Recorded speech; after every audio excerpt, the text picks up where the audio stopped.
विचारतो की कारण मी कालच पोस्ट टाकली होती की कोणाला रोपं हवेत त्यांनी येऊन घेऊन जावे. आता तुम्ही ऑन द ड्युटीवरून आले, लंच ब्रेक मध्ये हे दोघे जण आलेले, तर तुम्हाला असं का वाटलं की इतक्या लगबगीनं यावं आणि घेऊन जावं?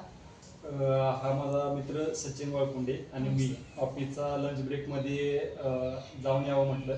आणि ही झाडं जी आहेत ती रस्त्याच्या शेजारी लावण्यासाठी मी माझ्या गावच्या रेडबेलदरवाडी रस्त्याच्या ठिकाणी लावण्यासाठी नेत आहे. आणि संपूर्ण एक किंवा एक निसर्गाविषयीचं प्रेम जे आहे आणि यांना जीवनदान मिळावं याच्यासाठी मी इथपर्यंत आलेलो आहे.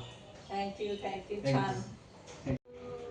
नमस्कार, मी वैष्णवी नाईक पाटील. आज आरम फाउंडेशन कडून बेलदारवाडी येथील स्वप्नील मस्कर दादा आणि त्यांच्या सुराज्य पाणी फाउंडेशन आणि सचिन दादा आज रोपं घेण्यासाठी आले. हे रोपांचा प्रवास असा आहे की बोरेलीवरनं सचिन राहुल दादांनी ही रोपं आमच्यापर्यंत खूप ह्यांना जीवनदान मिळावं, कुठेतरी मोठी व्हावेत ह्या भावनेनं हजारो रोपं आमच्यापर्यंत पोहोचवली. आम्ही ती ग्रो बॅग मध्ये शिफ्ट केली आणि आता ही बेलदारवाडी शिराळा तालुका सांगली जिल्ह्यामध्ये जात आहेत. आणि हे दोघंही आणि स्वप्नील असेल, दादा असेल आणि अरुण आणि त्याचे गावकरी आता खूप पर्यावरण आणि वृक्षारोपणाच्या कामामध्ये हिरिरीनं सहभाग घेत आहेत.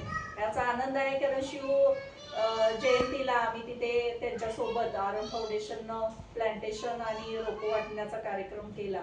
त्यानंतर यांचा जो उद्देश आहे गाव हिरवगार करावं, दुष्काळग्रस्त गावासाठी झटावं, असे हे युवक गावाला आणि इतर शहरात नोकरी करून सुट्टीच्या वेळेस गावी जाऊन हे काम करत आहेत. याचा सार्थ अभिमान आहे आणि आमच्याकडून जेवढं शक्य आहे स्वप्नील दादा तुम्हाला आम्ही सहकार्य करू नक्कीच. आणि आज ही इतकी रोपं तिकडे जात आहेत याचाच आनंद आहे. धन्यवाद.